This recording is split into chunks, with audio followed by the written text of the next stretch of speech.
Ramesh Chandra Behera CPIM टांगीचुदर आंचलिक committee संपादक। आज प्रतिवाद सभा हबार कारण हूँ आपण मैंने जानते गत काली 11 तारिख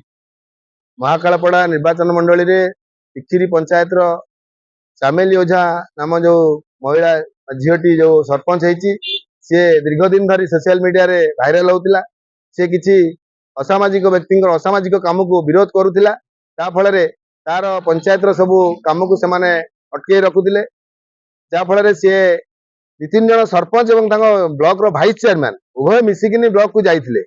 जितेबाला से ब्लॉक को जाती पुलिस प्रेजेंट अच्छी पुलिस केमती सेठी आसला बाकी पुलिस आसला पर जो पुलिस जो माने गुंडा थे जो एमएल मान जो गुंडा केमती अत्याचार कर मोबाइल केमी छड़े द्रौपदी वस्त्रहरण है भाई से झीटी मोबाइल हाथ छड़ाऊँगी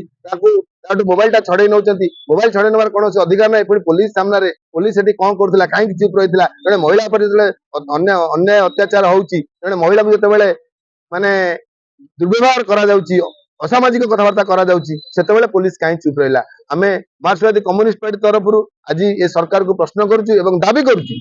चामेली ओझा जन स्टैंडिंग सरपंच जी कि बर्तमान सरपंच अच्छा प्रति जदि ये अत्याचार अन्याय हो पारुची साधारण महिला केते अत्याचार अनाचार हो पार तेणु ता विरुद्ध रे ये सरकार तुरंत पदक्षेप ना दरकार एवं ताकू उचित न्याय मिलवा दरकार दोषी की उचित दंड मिलवा दरकार यही कथा आमे दाबी करुଛୁ सरकार पाखे तुरंत दोषी की दंड मिलू एवं से झील को न्याय मिलू। विष्णु बेहेरा जिला कमिटी सब सीपीआईएम कटक जिला महाकाल पड़ार जो महिला सरपंच चमेली ओझा उपरे जो सरकार गुंडा एवं पुलिस बाहिनी जो आक्रमण से आक्रमण को निंदा करने सहित मार्क्सवादी कम्युनिस्ट पार्टी टांगीचौदार आंचल कमिटी तरफ दाबी करुछु तुरंत से दोषी मान को दृष्टांतमूलक शास्ति दि जाऊ दंड विधान करा जाऊ एवं ए सरकार पाखे दाबी रखुछु ओडिशा एक शांतिप्रिय राष्ट्र रे शांतिप्रिय राज्य रे जो भली भाव रे अराजकता सृष्टि करुचंती ताकू तुरंत बंद करंतु नचेत जनसाधारण तार जवाब देवे माने अनुभव करते सारा ओडिशा अनुभव करछि जो भली भिड़ हत्या होउछि एवं नारी निर्यातना बीजेडी गवर्नमेंट आउरी अधिका हैछि एटा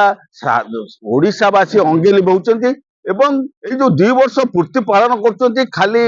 सरकार तहबिल लक्ष लक्ष कोटी कोटी टंका बर्बाद करचंती कारण 2 वर्ष पूर्व से जो कथा कहीकि आसीते सरकार को ओडिया अस्मितार अक्षर भी माने पालन करना राज्य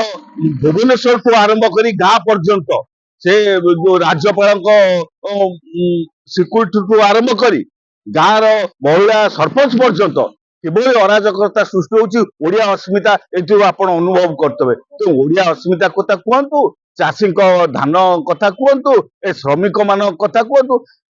एवं महिला सर्वोपरि महिला मानक उपरे अत्याचार ए 2 वर्ष भितर बहुत भाव में बढ़ी तेणु आम तो निंदा करने सहित ए सरकार को उचित जदि या उपरे कार्यक्रम न करती आगामी दिन में जनसाधारण को निवेदन करुँ आपण मान जरिया उचित शिक्षा देवे।